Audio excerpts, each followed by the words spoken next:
നമ്മുടെ ശരീരത്തിൽ fatty liver കൂടാൻ വേണ്ടിയിട്ട് നമ്മൾ കഴിക്കുന്ന ചില ഭക്ഷണങ്ങൾ കൂടുതലായിട്ട് നമ്മുടെ ഫാറ്റ് ലിവറിൻ്റെ പ്രശ്നങ്ങളെ കൂട്ടാറുണ്ട്.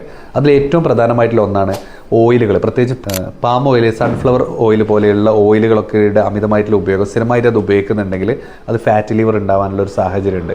അതുപോലെ തന്നെ അമിതമായിട്ടുള്ള മദ്യപാനം അമിതമായാലും കുറച്ചായാലും നമ്മളൊരു കമ്പനിക്ക് വേണ്ടിയിട്ട് കഴിക്കുന്നതാണെങ്കിൽ പോലും മദ്യം കഴിക്കുന്നത് പലപ്പോഴും ലിവറിനെ ഡാമേജ് ചെയ്യാനും ലിവറിൻ്റെ പ്രവർത്തനങ്ങളെയും മെറ്റബോളിസത്തിനെ താറുമാറാക്കാനും അത് ഫാറ്റി ലിവറിലേക്ക് വഴിവെക്കാനും സാധ്യതയുണ്ട്. അതുപോലെ തന്നെ പല ആളുകളും റെഡ് വൈൻ വളരെ നല്ലതാണെന്ന് പറഞ്ഞുകൊണ്ട് കഴിക്കുന്നുണ്ട്. അത്തരം വൈനിൻ്റെ ഉപയോഗം പോലും ഫാറ്റി ലിവറിലേക്ക് നമ്മൾ എത്തിക്കും. പിന്നീട് മൂന്നാമതായിട്ടുള്ള ഒന്നാണ്, നമ്മൾ പലപ്പോഴും അറിയാതെ പോകുന്ന ഒന്നാണ് നമ്മുടെ ഈ ഫ്രൂട്ട് ജ്യൂസുകൾ. നമ്മൾ പലപ്പോഴും ഫ്രൂട്ട് കഴിക്കുന്നതിന് പകരം ജ്യൂസ് ആക്കിയിട്ട് കഴിക്കുന്നത്, സ്ഥിരമായിട്ട് അങ്ങനെ ജ്യൂസുകൾ കഴിക്കുന്നത്, അതിൽ ധാരാളം ഫ്രക്ടോസ് അടങ്ങിയത് മൂലം അത് വളരെ പെട്ടെന്ന് തന്നെ ഫാറ്റി ലിവറിലേക്ക് എത്താൻ സാധ്യതയുണ്ട്. അപ്പോൾ അതുകൊണ്ട് ഈ 3 കാര്യങ്ങളും നിങ്ങൾ നിർബന്ധമായിട്ടും ഫാറ്റി ലിവർ ഉണ്ടെങ്കിൽ ഒഴിവാക്കുക എന്നുള്ളത് വളരെ പ്രധാനമായിട്ടുള്ള കാര്യമാണ്. നിങ്ങളുടെ സുഹൃത്തുക്കൾക്ക്, ഫാറ്റി ലിവറുള്ള സുഹൃത്തുക്കൾക്ക് ഈ വീഡിയോ ഒന്ന് ഷെയർ ചെയ്ത് കൊടുത്തോളൂ.